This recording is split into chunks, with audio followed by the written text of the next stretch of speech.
How's it going, guys? Cornwall here. Thank you for joining for another video today. And today we've got some controller settings for Assetto Corsa Competizione, or ACC as a lot of people call it. Come out on consoles. It's been out on PC for quite a while. I've been playing it on PC and really enjoy it. Not too sure what the differences are yet between the console and PC version. There's a couple of things I've noticed, but nothing major, if I'm honest, so far. The biggest thing is I'm not sure if you can do this on the PC version or not, but obviously there will be a lot of people that don't have wheels that want to play the game, that want to use a controller. So let's get straight into it. I'll show you where you can change it and the settings that I've got. So from the main menu, you want to go down to Options and then Controls, and then just make sure it is on controller, not wheel, but it should by default be on controller because that's what you'll be using.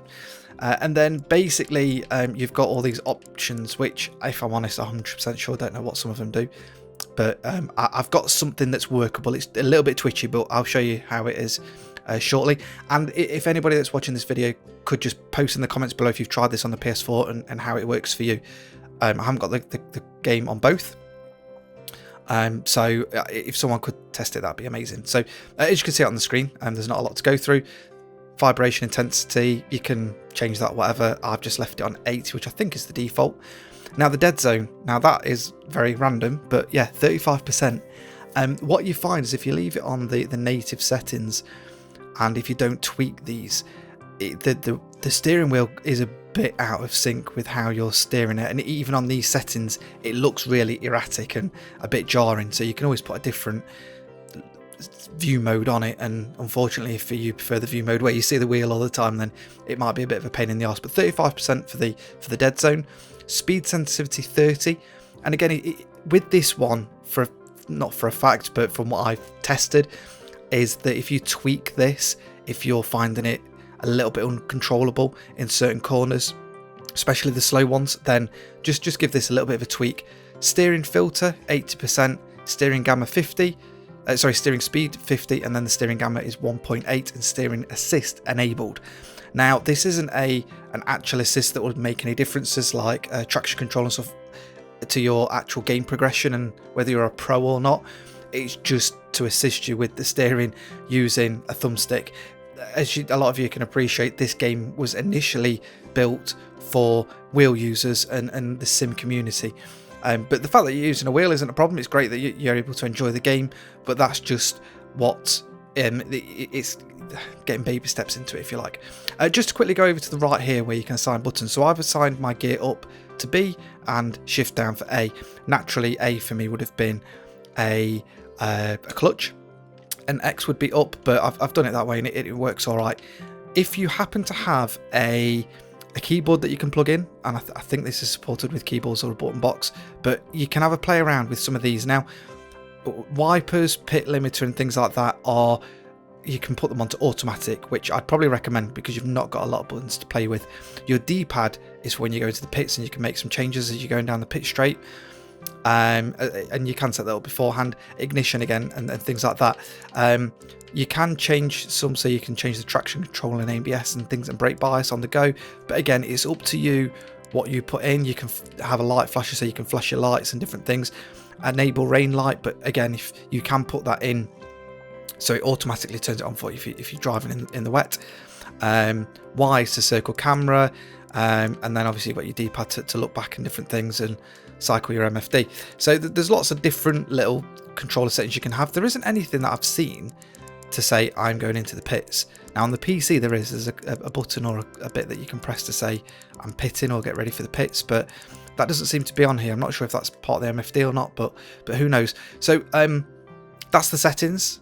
Obviously I've left it on the screen for quite a while, you've seen them, so we're just going to quickly jump in the game. I'm just going to show you how it plays in game. Okay, so here we are. I've gone to Monza and I'm just in the Bentley.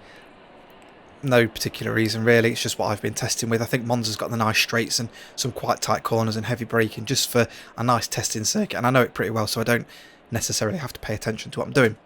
So let's go out for a drive. I do apologise if this is quite loud, and I am in a third person perspective, and that's just for me just to see how it's twitching and different things, but we'll cycle through the options. So let's give it some gas and let's get out of it. So I'll be interested to know what you guys think. Drop a comment below, see how it's worked for you. And we will just take this out for a little bit of a spin, just so you can see.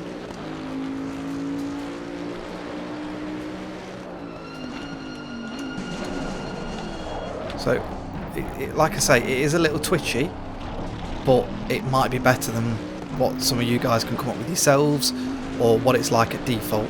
Obviously everyone's a little bit different. I don't tend to really do any racing other than stuff like Gran Turismo.